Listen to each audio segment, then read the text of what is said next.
Praise the Lord, ஹல்லேலூயா. சீயோன் வேதாகம ஆய்விற்கு அன்போடு கூட இயேசு கிறிஸ்துவின் நாமத்தில் உங்களை வரவேற்கிறேன்.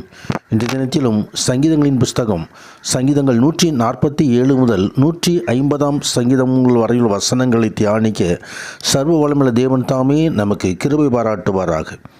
147 சங்கீதம் முதல் 150 சங்கீதம் வரையுள்ள எல்லா சங்கீதங்களும் கர்த்தரை துதியுங்கள் என்று ஆரம்பிக்கும், முடிவிலே அல்லேலூயா என்று முடியும். கர்த்தருடைய பரிசுத்த நாமத்துக்கு மகிமை உண்டாகும். தேவனை ஆராதித்து, தேவனை துதித்து, தேவனை உயர்த்தும்படியாக இந்த சங்கீதங்கள் கொடுக்கப்பட்டிருக்கிறது. இந்த சங்கீதங்களை யூதர்கள் தங்களது தொழுகையிலே அவர்கள் அதை உபயோகித்து கொண்டிருப்பார்கள். கர்த்தரை துதிக்கும்படியாய் அது முக்கியமான ஒரு பங்கை அது தேவனுடைய தொழுகையிலே அது கொண்டு வருகிறது. கர்த்தருடைய பரிசுத்த நாமத்திற்கு மகிமை உண்டாவதாக. அவர் யாக்கோபின் தேவனை தன் துணையாக கொண்டிருந்து தன் தேவனாய் கர்த்தர் மேல் நம்பிக்கை வைக்கிறவன் பாக்கியவான். அந்த உன்னத தேவன் அவர் ஆராதிக்கப்படத்தக்கவர், அவர் அதிசயமானவர். அந்த உன்னத தேவனை நாம் துதிக்கும்படியாக, கீர்த்தனம் பண்ணும்படியாக, அதுவே இன்பதும் துதித்தலே இன்பமும் ஏற்றதுமாயிருக்கிறது. கர்த்தருடைய பரிசுத்த நாமத்துக்கு மகிமை உண்டாவதாக. கர்த்தரை துதிக்கும் பொழுது 6வது சங்கீதத்தில் 147 சங்கீதம் 6வது வசனத்திலே கர்த்தர் சாந்த குணமுள்ளவர்களை உயர்த்துகிறார், துன்மார்க்கரை தரை மட்டும் தாழ்த்துகிறார். சாந்த குணமுள்ளவர்களுக்கு வேதாகமும் முக்கியம் கொடுக்கும். ஏனென்று சொன்னால், சாந்த குணம் என்பது இயேசு கிறிஸ்துவனுடைய ஒரு முக்கியமான ஒரு குணம். நான் சாந்தனும் மனத்தாழ்மையுள்ளவனுமாய் இருக்கிறேன், என்னிடம் வந்து கற்றுக்கொள்ளுங்கள் என்று சொல்லி மத்தேயு 11 அதிகாரம் 29 வசனத்திலே ஆண்டவர் குறிப்பிட்டு சொல்கிறதை நாம் அறிந்திருக்கிறோம். சாந்த குணமுள்ளவர்கள் பாக்கியவான்கள், அவர்கள் பூமியை சுதந்திரித்துக் கொள்ளுவார்கள் என்று சொல்லி மத்தேயு 5 அதிகாரம் 5வது வசனத்திலே ஆண்டவராய் கிறிஸ்துவானவர் மலையிலே உட்கார்ந்து பிரசங்கிக்கும் பொழுது ஆண்டவர் சொன்னதான ஒரு காரியம். கர்த்தருடைய பரிசுத்த நாமத்துக்கு மகிமை உண்டாவதாக. தொடர்ந்து 149 சங்கீதம் 4வது வசனத்திலும் சாந்த குணமுள்ளவர்களை இரட்சிப்பினால் அலங்கரிப்பார் என்று எழுதப்பட்டிருக்கிறதை நாம் பார்க்க முடியும்.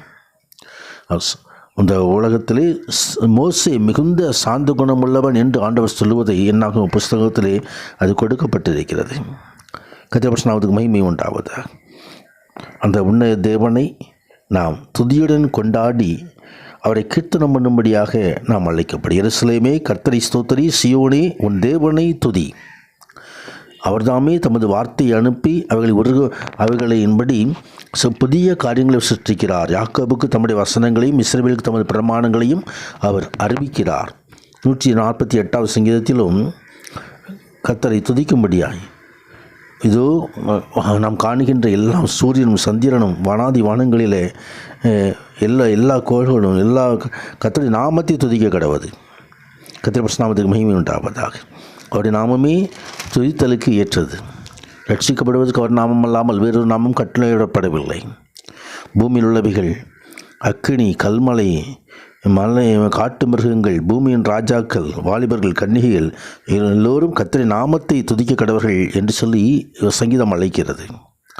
அவருடைய நாமம் பூமியின் மேலே, வானத்திற்கு கீழே பூமியின் மேலே அவருடைய நாமம் அல்லாமல் வேறொரு நாமம் ரட்சிப்பதற்கு கட்டளையிடப்படவில்லை. அவர் நாமமே உயர்ந்தது. அவர் நாமையை தொழுது கொள்கிற யாவர் ரட்சிக்கப்படுவார்கள். கர்த்தருடைய பரிசுத்த நாமத்துக்கு மகிமை உண்டாவதாக. 149 சங்கீதத்திலும் அல்லேலூயா, கர்த்தருக்கு புதுப்பாட்டை பாடுங்கள், பரிசுத்த சபையில் அவருடைய துதி விளங்குவதாக என்று சொல்லி கர்த்தரை துதிக்கும்படியாக, சீயோன் குமாரர் தங்கள் ராஜாவில் கலிகூறும்படியாக, இஸ்ரவேல் தன்னை உண்டாக்கி மகிழும்படியாக அழைக்கிறது. கர்த்தருடைய பரிசுத்த நாமத்துக்கு மகிமை உண்டாவதாக. பரிசுத்தவான்களே தேவனை துதிக்கிற பிள்ளைகளுக்கு ஆண்டவர் அதிகாரத்தை தருகிறார்.